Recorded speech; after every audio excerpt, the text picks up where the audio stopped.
All right, guys, good morning. And if you're doing this in the morning, today we're going to be looking at section 822. This is for Algebra 2.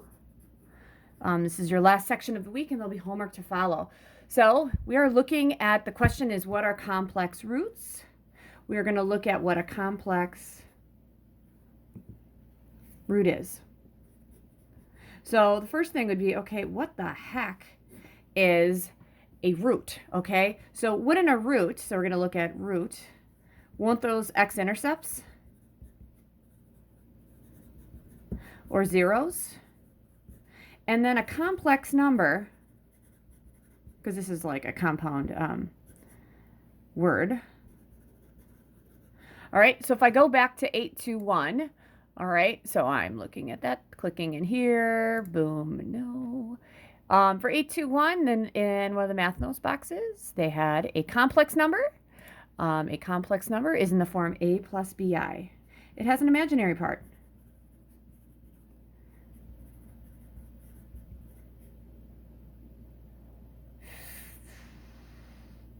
Sorry, I always get confused on how to spell imaginary. So it has an imaginary part, and it's in the form a plus bi. So a complex root, it would be a x-intercept or an x-intercept or a root, because the x-intercepts don't have to be real roots. So it could be an imaginary root in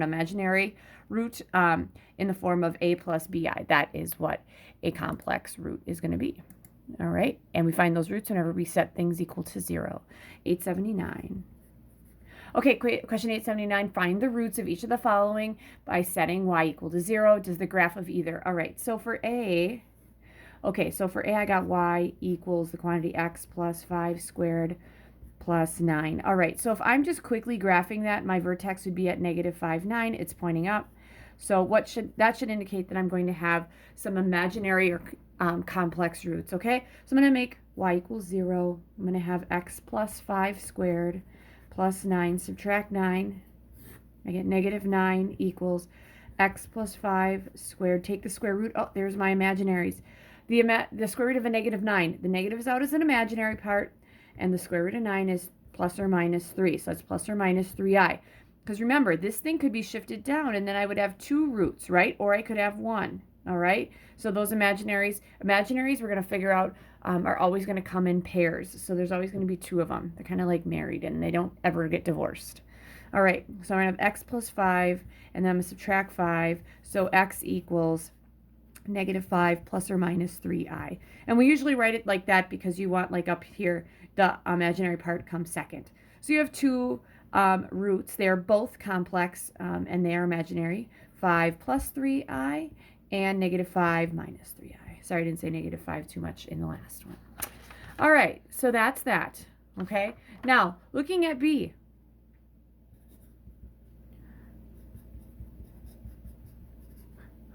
All right, so looking at B. So the first thing I'm going to do is I'm going to put that in my calculator, and I'm going to sketch out a quick graph. I'm going to pause this, and then I'll sketch out a quick graph. All right, so this is what I have right here. I'm not sure if you guys can see that, but it looks like it is a parabola up here. So again, I'm going to have some imaginary roots.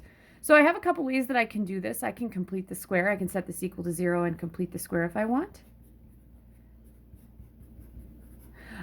Or I could use the quadratic formula. I think eventually I'll use the quadratic formula later, so I'm going to complete the square. So what I'm going to do is subtract 9. And I'm completing the square because there's nothing in front of the x squared here. And, oops, sorry, that was a notification. There's nothing in front of the x squared here, and the 4 is even. So remember, for completing the square, you're thinking about changing this into something squared equals. So x squared is obviously x and x. To get a negative 4x, and these two have to be the same, wouldn't that have to be a negative 2 and a negative 2? All right. So if both of those are negative 2, trying to find a pen or a pencil here, I'll actually just do this. X times x is x squared. You got a negative 2x, and a negative 2x is a 4x. Negative 2 times negative 2, that's positive 4. So if I add 4 here to balance my equation, wouldn't I have to add 4 there? All right. So here we go. We got x minus 2 squared equals negative 5. All right. I'm going to take the square root of both sides.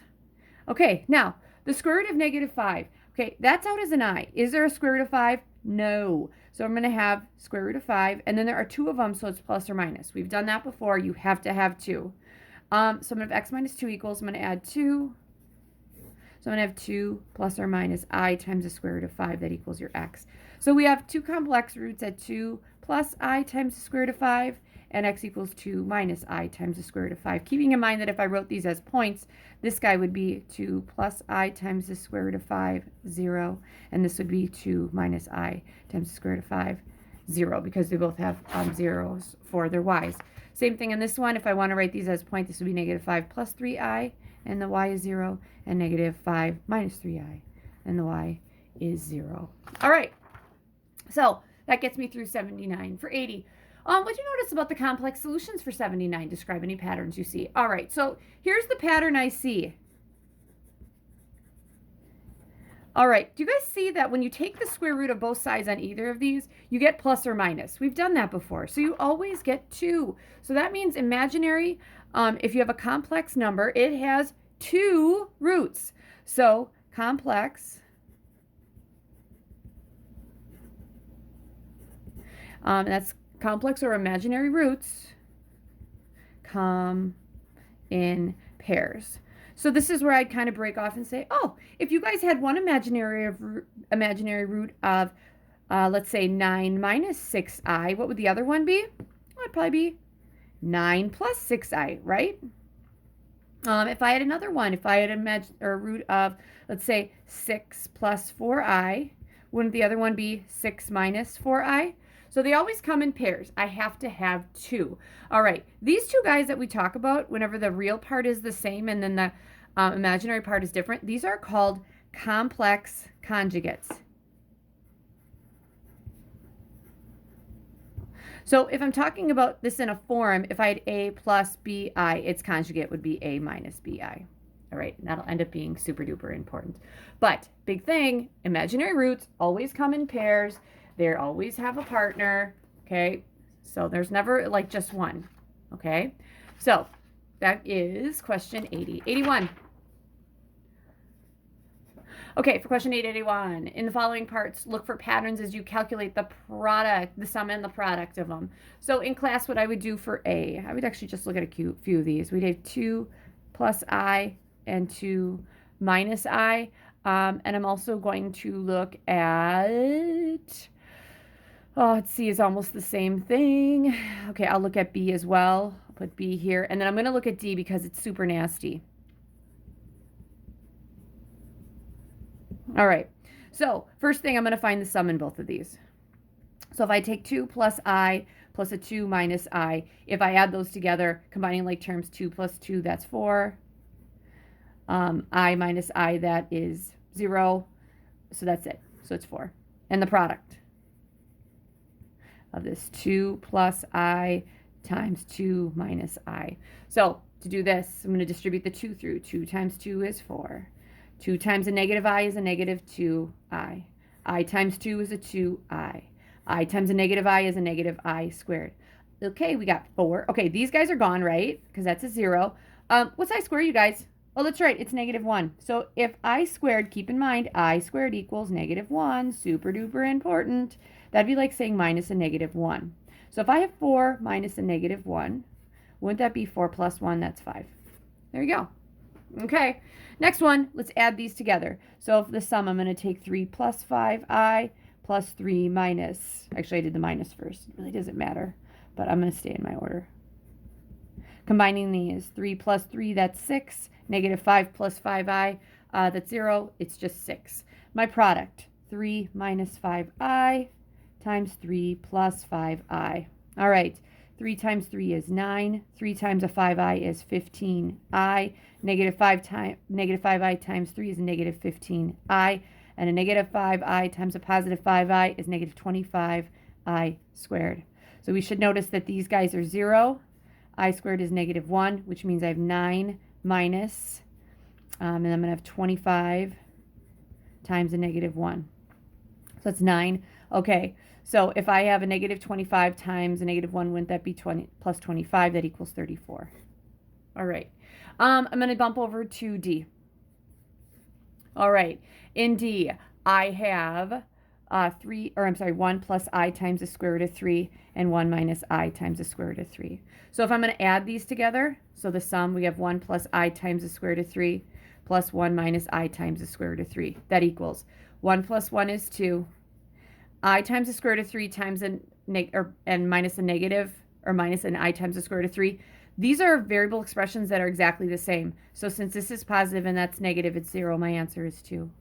So if I have 1 plus I times the square root of 3 times 1 minus I times the square root of 3, same thing as I did before. I'm going to drop this down here. 1 times 1 is 1. 1 times a negative I times the square root of 3. Okay, here we go. This is a positive times a negative. It's negative. 1 times I is an I. And then we got a square root of 3.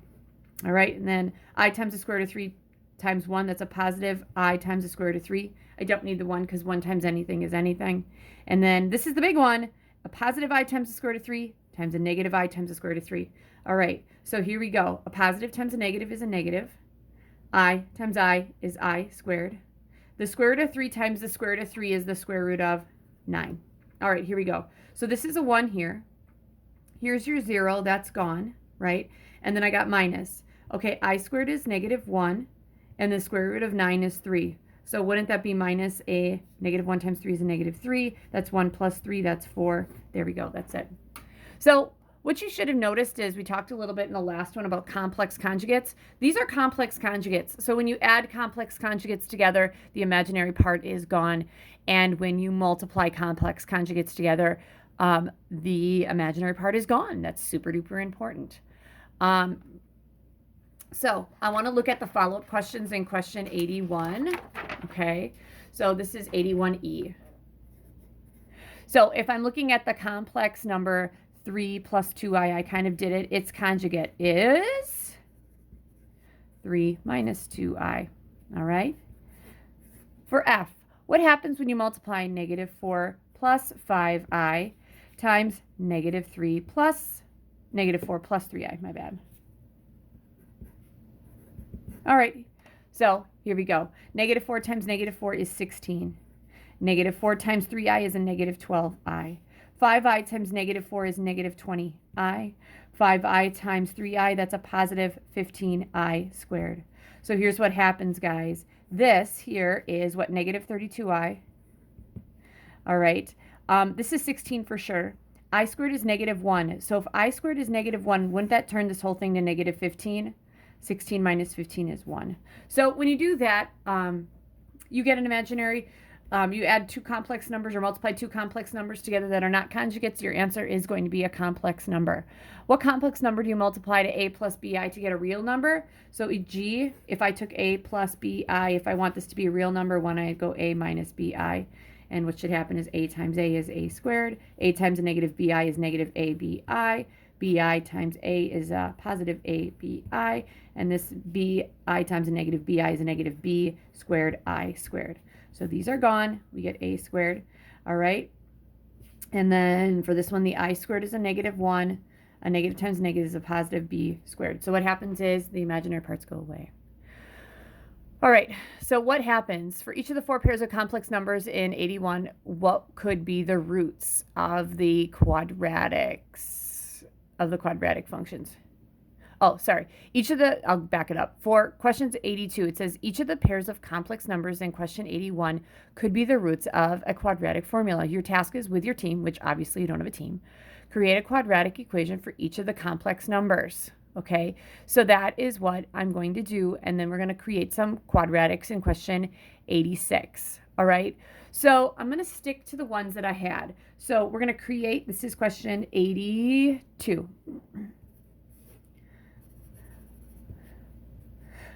What polynomial has the following roots? That's pretty much the question, you guys. All right. So there's a couple ways to do this. We got 2 plus I. That's one imaginary. And then 2 minus I. Those are my roots. So obviously we're going to have some kind of quadratic function that does not have any real, it doesn't cross the x-axis at all because both of these are 0. So I guess that one of the things I kind of do is I'm going to revisit this one in just a second, okay? So let's just say the same question. What polynomial has the following roots? So a little extra one. What if my roots were 3 and negative 5? All right, what if they were 3 and negative 5? Well, this one, wouldn't it come from the root of x minus 3 times this would come from x plus 5, that equals 0, right? So essentially what we're doing, if you really think about it, it's going to be x minus my root, which is 3, and then x minus my root, which is negative 5. Well, isn't this just that? So usually you're used to, oh, it's just the negative. So we're going to subtract them, all right? There are 2 ways to do this, okay? So we're going to do this the same way. Method 1. You're probably not going to like this one, and I don't either, so I don't use it. I'm going to be honest with you. If we ever get back to school, I will never do it this way. So my roots, this would come from x minus 2 plus I, and then x minus 2 minus I, right? All right, so this is method number 1. Okay, so this would equal 0 because I'm trying to find the polynomial, so that would equal 0. So here's the thing I do, 0 equals. I'm going to put that negative through. So I'm going to have x, and this is going to be minus 2 minus I times, this is going to be x. I'm going to put this through here, minus 2 plus I. All right? So now what I'm going to do is I'm going to multiply the x through first, and then I'll put the negative 2 through, and then the negative I, and this is going to be a hot mess, but it'll be okay. All right? X times x is x squared. X times negative 2 is negative 2x.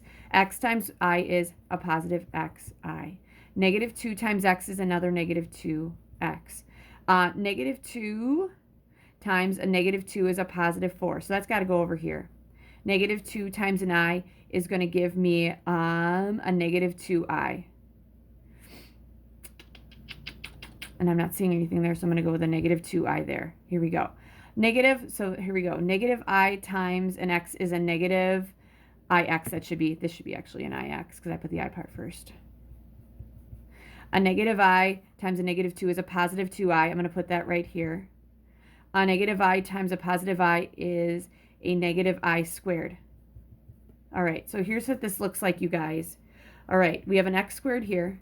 Negative 2x times, or minus 2x is a minus 4x. These are gone. We have a plus 4 from that. These are gone. And a negative I squared, isn't I squared a negative 1? So if I have minus a negative 1, wouldn't that be plus 1? This is x squared minus 4x plus 5.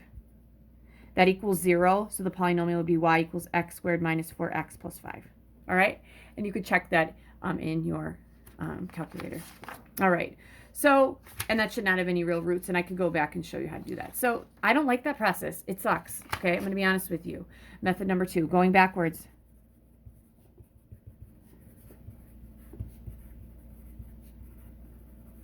All right, so we have x equals 2 plus I and 2 minus I. Would it make sense that in the end, if we found the answers to this guy and we would subtract 5 and we complete the square and get the answer, wouldn't we have an answer like x equals 2 plus or minus I?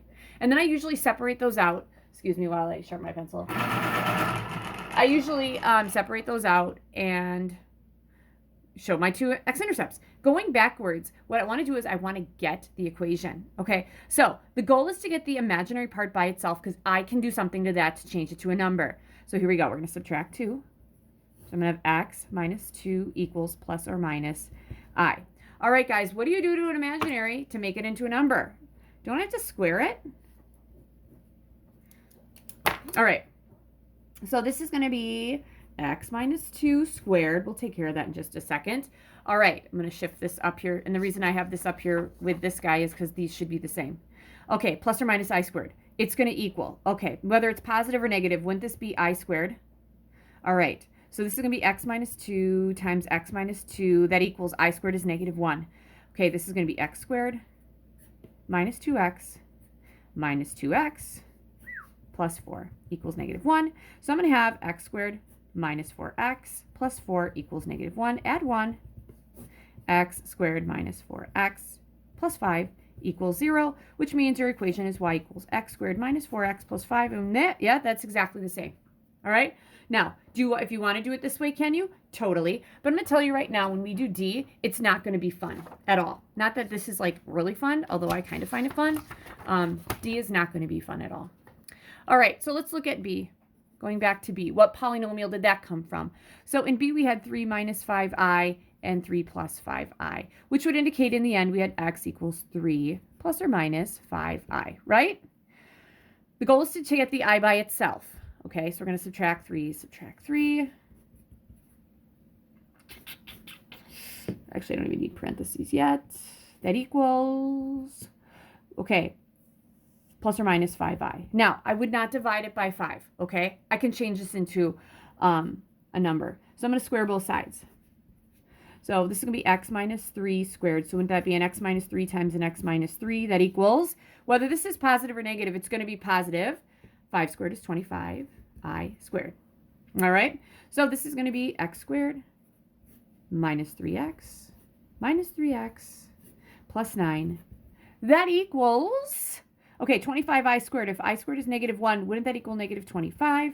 So x squared minus 6x, we're going to add 25, plus 34 equals 0. There we go. So wouldn't this be y equals x squared minus 6x plus 34? All right? All right. So if you look back at question 81, you'll see that we have a 5 and this one we had a 34 for multiplying and adding. Totally think that's easier. All right, D is the big one. All right, 1 plus I times the square root of 3 and 1 minus I times the square root of 3. This came from x equals 1 plus or minus I times the square root of 3. Get the I part by itself, subtract 1. All right, next, to get the I to be a number, we're going to have to square both sides. Here we go. X minus 1, that'd be squared is going to be times another x minus 1 eventually. Doesn't matter what this is, it's going to be positive. I squared is negative 1, so we're going to have what? I'll put an I squared there. The square root of 3 squared. The square root of 3 squared is the square root of 3 times the square root of 3, which is the square root of 9, which is 3. So this is going to be 3i squared. Since I squared is negative 1, this is going to equal negative 3.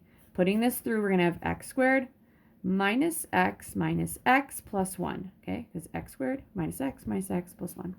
So I have x squared minus 2x plus 1 equals negative 3. Add 3. X squared minus 2x plus 4 equals 0. So my equation would be y equals x squared minus 2x plus 4. All right? So that's those. Okay.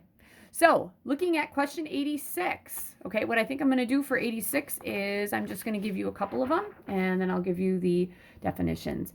All right, so for A, okay, for each pair, find the quadratic equation.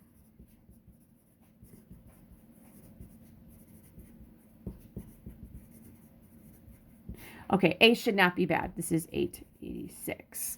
So for A, I'm going to have 3/4. And negative 5. All right, guys, so here's the problem. I know this comes from a factor of x plus 5. That's the easy thing, okay?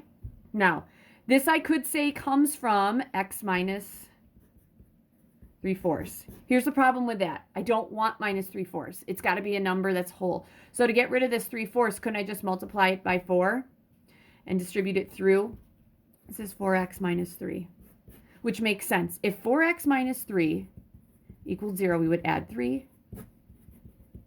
Divided by 4. There's my 3/4, okay? So we'd have 4x minus 3 times an x plus 5. That would be one form of the equation. The other one, take this through, 4x squared plus 20x minus 3x minus 15. That's going to be y equals 4x squared plus 17x minus 15. Boom, there it is. All right, we'll look at B and C. For B, they are 3i and negative 3i. So x had to come from 3i plus or minus 3i, right?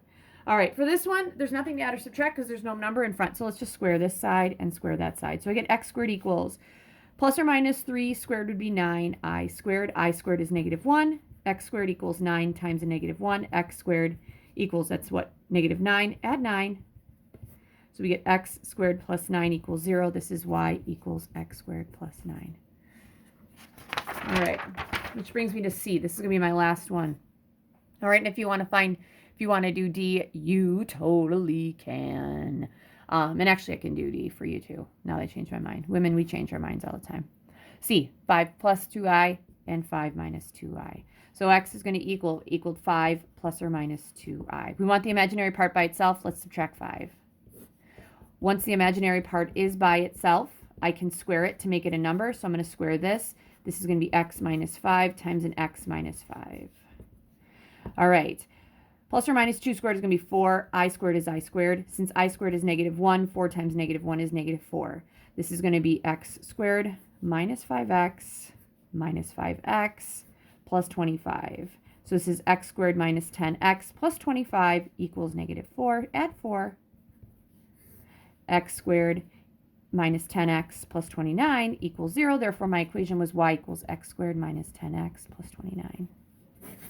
All right, that brings me to D. It's the toughest one, but it doesn't have an imaginary part. Negative 3 plus the square root of 2 and negative 3 minus the square root of 2. So we would say x equaled negative 3 plus or minus the square root of 2, right? Even though it doesn't have an imaginary part, we could totally do this. All right, here we go. Add 3. We have x plus 3 equals plus or minus the square root of 2. All right, how do I make a square root of 2 into just a number? Hey, let's square this. Let's square this. So eventually I'm going to have x plus 3 times an x plus 3 that equals, okay, plus or minus the square root of 2. This is going to be positive. The square root of 2 times the square root of 2 is the square root of 4, which is 2. So this equals 2. All right, taking this x through, that's going to be x squared plus 3x. Taking the 3 through, that's going to be plus 3x plus 9. That equals 2. This is x squared plus 6x plus 9 equals 2. Subtract 2. Sorry, I got kind of low down there, you guys. We get x squared minus 6x plus 7 equals 0. So x is going to be equal to, I'm sorry, y is going to be equal to, my bad, x squared minus 6x plus 7. All right, guys, so that brings me to the end of this within the math notes. I need you in your notes to put down the definitions for discriminant. Okay, the discriminant comes from the quadratic formula. All right, the discriminant itself is just, sorry, I'm going to grab a highlighter.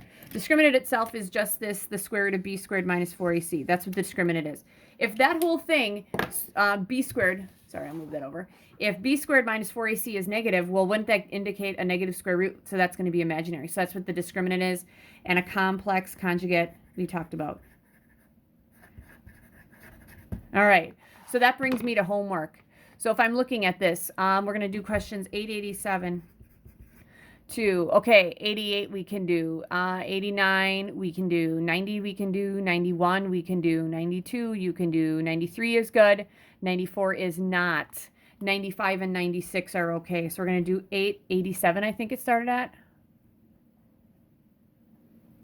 Yep, 887 to, okay, we skipped. We went to 98 or 96, sorry, and you skip 94. Hopefully you can see that. And that's all on Infinite Campus, okay? So that's your homework as well. It's been put there. Okay, good luck. I got a couple Google Meets this week if you have any questions.